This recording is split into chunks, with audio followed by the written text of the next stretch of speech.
Ok. Donc, je vous donne le titre des nouvelles.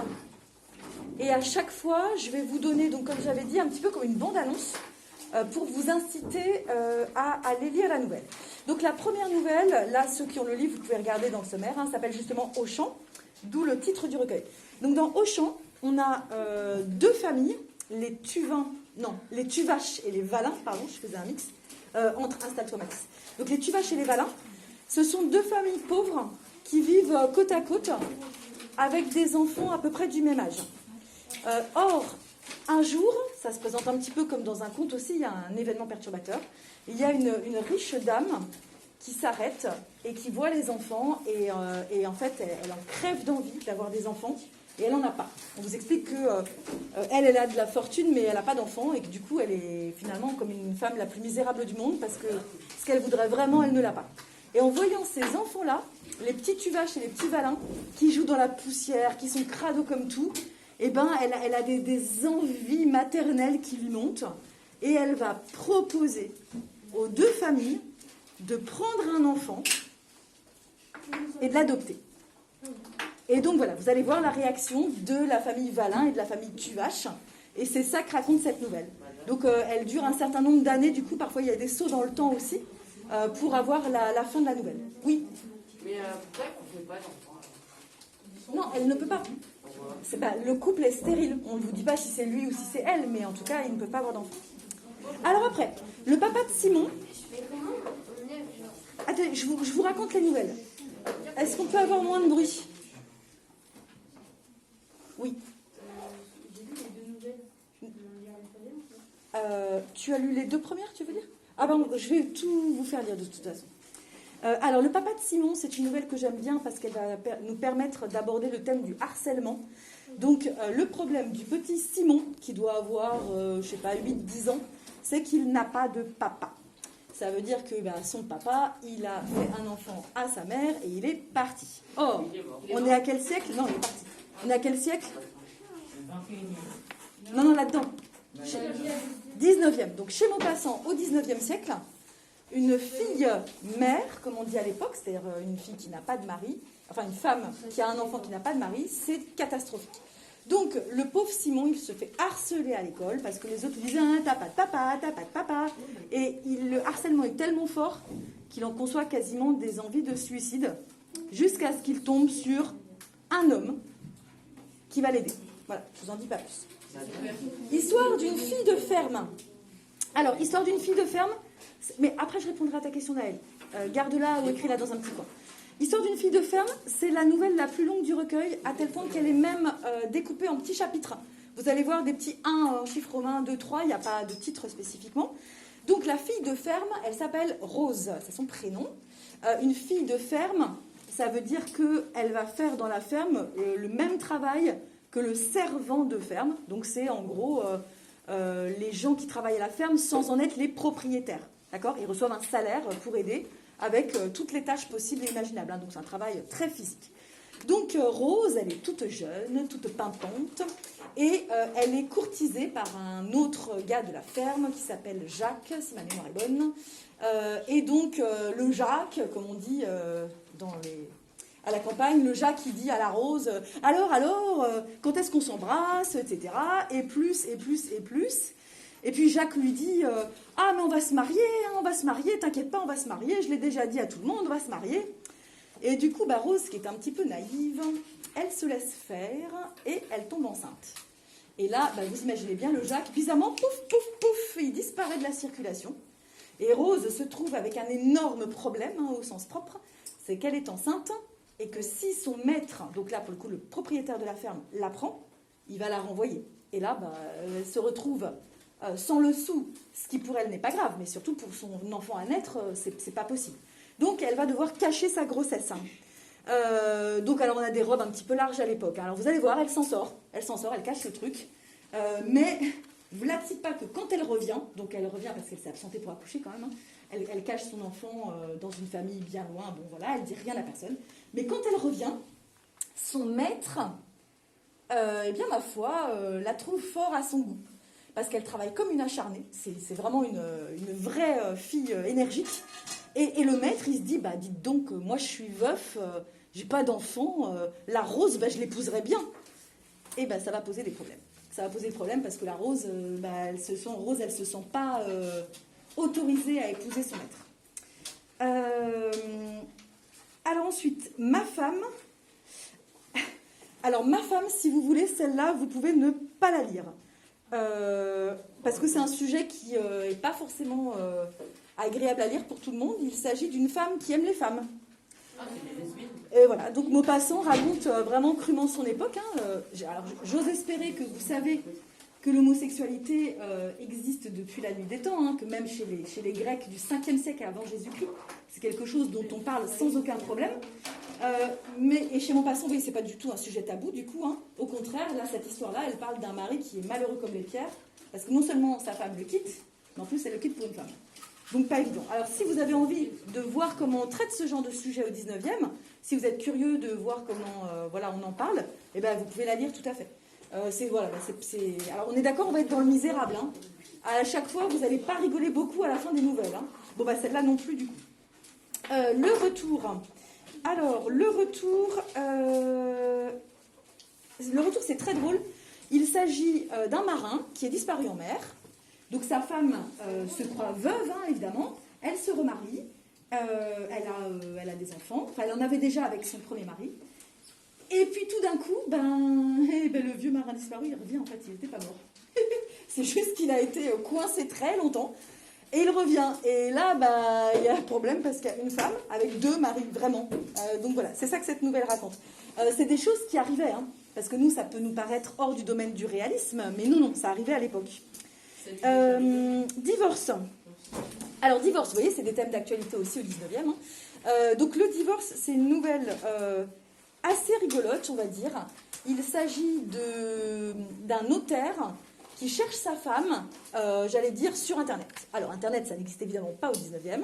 Donc, qu'est-ce qu'on a pour remplacer Internet à l'époque? Oui, Akira. Des journaux, voilà. Donc, exactement. Il cherche sa femme sur les petites annonces de journaux. Et donc, il en trouve une. Et en fait, il n'est pas tout à fait honnête avec elle parce qu'il ne lui dit pas toute la vérité. Mais vous allez voir qu'en fait, elle est tellement triple fois plus menteuse que lui qu'à la fin, c'est assez drôle. Parce que c'est un petit peu tel est prix qu'il croyait prendre. Bah non. Le vieux. Alors, le vieux, nouvelle savoureuse aussi. Donc, savoureuse, ça dépend comment votre esprit est tourné. Moi, évidemment, vous allez me dire, je suis prof de français, alors c'est normal que je trouve tout intéressant. Mais le vieux, c'est un vieux qui crève pas. Alors ça ennuie beaucoup sa fille. Il arrive, voilà, il est dans son lit, il respire comme ça, et d'une seconde à l'autre, on se dit qu'il va mourir, mais il meurt pas. Et sa fille, donc en fait, à l'époque, on est dans un milieu là, dans cette histoire-là, paysan, donc tout le monde habite ensemble. C'est-à-dire que la fille du vieux et son mari ont la maison dans laquelle le vieux est en train de mourir, donc il n'arrive pas à mourir. Et donc la fille et son mari, ils doivent faire une fête pour les funérailles, c'est normal. On invite tous les voisins, on leur donne à manger. Oui, une fête, avec des guillemets, mais quand on enterre quelqu'un, il y a une cérémonie qui suit, on invite les gens, on leur donne à manger. Donc eux, ils planifient ça en se disant, c'est des paysans, quoi, donc ils ont tout un programme de semis et de récolte. Et ils se disent, ce serait bien que le vieux, il meure dimanche, là, et puis il dit, oui, de toute façon, il n'a plus pour longtemps, dimanche, ok, d'accord, allez, on planifie dimanche. Donc ils planifient tout, ils invitent les gens, ils font la cuisine, et le vieux ne crève pas. Et donc, ils peuvent quand même pas inviter tout le monde à manger sur le vieux qui n'est pas encore mort. Donc ça crée une situation assez cocasse. Comment? Naël, si tu levais la main de temps en temps. Oui. Je vous dis pas. Oui, ça leur traverse l'esprit, clairement. La ficelle. Alors, la ficelle, c'est une histoire peut-être pas très facile à comprendre. Est-ce que j'ai une ficelle? Tiens, voilà. On va dire que ça, c'est une ficelle. Donc, il s'agit de deux Normands. Maupassant, il est normand, donc c'est sa région d'origine qu'il adore. Et les Normands sont réputés, est-ce que vous savez quel adjectif leur colle à la peau? On va dire que les Marseillais exagèrent, par exemple, que les Bretons sont des soudards, ça veut dire ils boivent trop. Et les Normands, qu'est-ce qu'on dit d'eux? Vous savez? On dit qu'ils sont radins. Moi, je ne porte pas de jugement, mais c'est ce qu'on dit. Donc, pour Maupassant, les Normands sont radins. Et en plus, il les connaît bien, puisque c'est sa région. Donc, il raconte l'histoire de deux hommes qui sont ennemis parce qu'ils ont eu des affaires, ça s'est mal terminé, donc ils ne s'aiment pas. Ils sont voisins l'un de l'autre. Et donc il y en a un, alors j'ai oublié son nom, il voit une ficelle par terre. Juste une ficelle. Ça vaut rien une ficelle, quoi. Mais c'est une ficelle, c'est toujours une ficelle pour un radin normand. Peut-être ça pourrait servir à un truc. Donc, il va se baisser, il ramasse la ficelle, il fait comme si c'était un trésor et il la met dans sa veste comme ça, cachée. Et il s'en va. Et son voisin d'en face l'a vu faire. Sauf que le voisin, il n'a pas vu que c'était une ficelle. Il a juste vu qu'il y avait un truc par terre et que l'autre l'avait caché comme ça. Et malheureusement, pour celui qui a pris la ficelle, le jour même, il y a quelqu'un qui a perdu son portefeuille. Et donc, quand les enquêteurs font le tour du voisinage en disant « Oui, on a perdu un portefeuille et vous allez voir avec tant de centaines de francs dedans, hein, évidemment, hein, un portefeuille avec de l'argent. » Du coup, le voisin qui a tout vu, il dit « Ah oui, j'ai vu mon voisin, il s'est penché et il a fait comme ça, c'est lui qui a le portefeuille. » Donc, l'enquête va évidemment aller cibler ce personnage-là. Et ensuite, vous imaginez bien le problème du voleur de la ficelle, enfin celui qui a ramassé la ficelle. Comment convaincre des enquêteurs qui sont, on va dire, normalement câblés dans leur tête, qu'il a caché un pauvre bout de ficelle. C'est impossible de convaincre quelqu'un de ça. Personne ne va le croire. Et voilà, et donc l'histoire n'est pas finie après ça, je vous ai dit, raconter que le début. Donc voilà, il va lui arriver des malheurs, le pauvre. Une vendetta, alors celle-là j'adore aussi, c'est une histoire corse, ça se passe en Corse, alors aussi au niveau des adjectifs qu'on colle à la peau, on va dire que les Normands sont radins, on va dire que les Corses sont tous des agressifs. Et est-ce que vous savez ce que veut dire le terme vendetta? Non. Qui est un terme italien, mais donc corse aussi.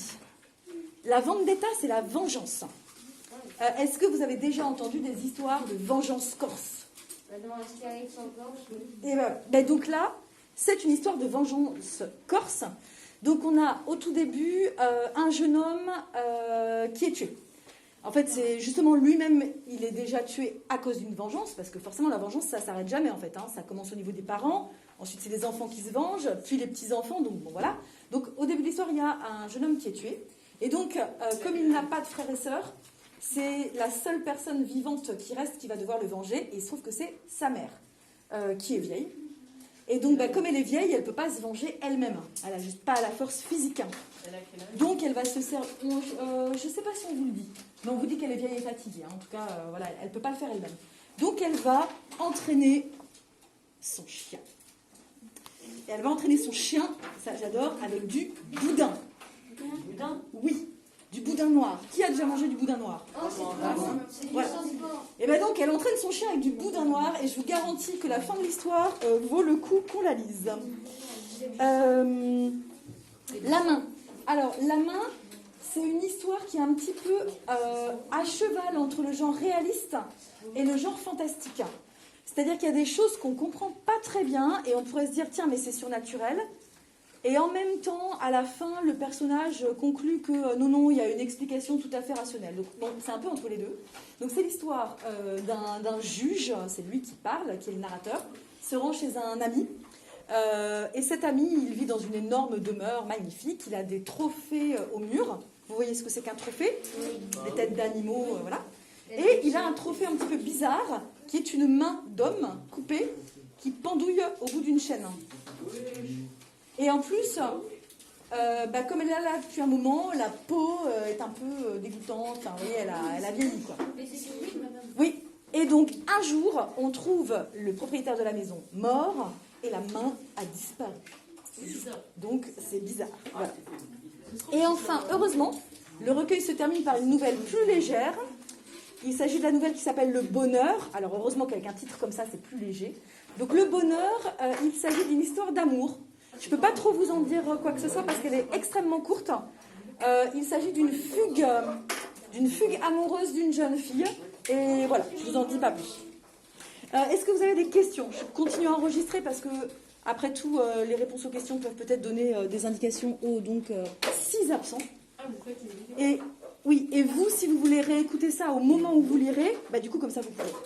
Oui, Akira. Il n'y a pas une histoire positive? Si, alors dans les histoires qui se finissent... oui, mais si je vous dis celle qui se finit bien, c'est un peu dommage. Non, vous lirez. Le bonheur, ça se finit bien, je vous l'ai dit. Voilà. Non, mais il faut lire la fin de l'histoire. Hein. Mais moi, j'aime pas lire. Ensuite, bah oui. Alors, pour ceux qui n'aiment pas lire, vous voyez que je fais tout ce que je peux pour vous donner envie de lire. C'est des toutes petites